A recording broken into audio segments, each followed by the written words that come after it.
চাঁদপুরের মতলব উত্তর উপজেলার ফতেপুর পশ্চিম ইউনিয়ন বিএনপির সাবেক সাধারণ সম্পাদক লাবলু মেম্বার ও তার ভাতিজা ইজিবাইক চালক খবির হত্যা মামলার আসামিরা বাদীপক্ষের লোকজনকে হুমকি দেওয়ার অভিযোগ পাওয়া গেছে।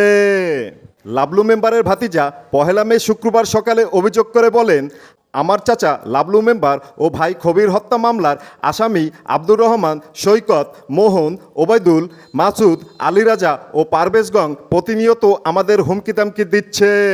রাস্তায় বের হতে পারি না, আমাদেরকে যেখানে পাবে সেখানেই মেরে ফেলবে বলে হুমকি দেয়। আমার চাচা ও ভাইয়ের হত্যা মামলাকে অন্যদিকে প্রবাহিত করতেই তারা সম্প্রতি একটি মিথ্যা ঘটনা সাজিয়ে আমাদের বিরুদ্ধে সামাজিক যোগাযোগ মাধ্যমে মিথ্যা সংবাদ করে অপপ্রচার চালাচ্ছে। আমি প্রশাসনের প্রতি অনুরোধ জানাচ্ছি দ্রুত হত্যা মামলার আসামিদের গ্রেপ্তার করে আইনগত ব্যবস্থা নিতে। যে বৈষম্য বিরোধী আন্দোলনের নামে আসলে আমাদের এলাকায় এমন কোনো বৈষম্য বিরোধী কোনো আন্দোলনই ঘটে নাই।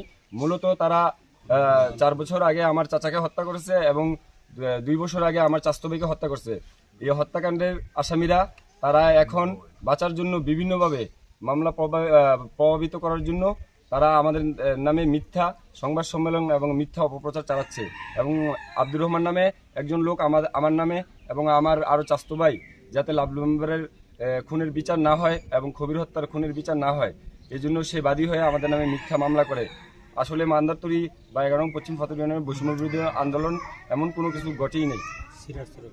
এর দাবি জানাচ্ছি এবং ন্যায় বিচারের দাবি জানাচ্ছি। তারা কি কিন্তু জামিনে তারা মুক্ত হয়ে এখন আবার তারা আমার চাচাতো ভাই এবং বিভিন্ন যারা কর্মজীবী আছে আমাদের বাড়ির, এদেরকে হুমকি দামকি দিচ্ছে, তারা আবার মেরে ফেলবে এবং আমাকেও প্রাণনাশের হুমকি দিচ্ছে। আমাদের ইউনিয়নে বৈষম্য বিরোধী ছাত্র কোনো আন্দোলন হয় নাই, যে মিথ্যা সুমনের নামে আরো অন্যান্য 6 জনের নামে যে মিথ্যা অপপ্রচার করছে এবং মামলা দিচ্ছে, এগুলি আমি সুষ্ঠু করে এদের তদন্ত করে এই মিথ্যা মামলা প্রত্যাহারের জন্য আমি দাবি জানাচ্ছি এবং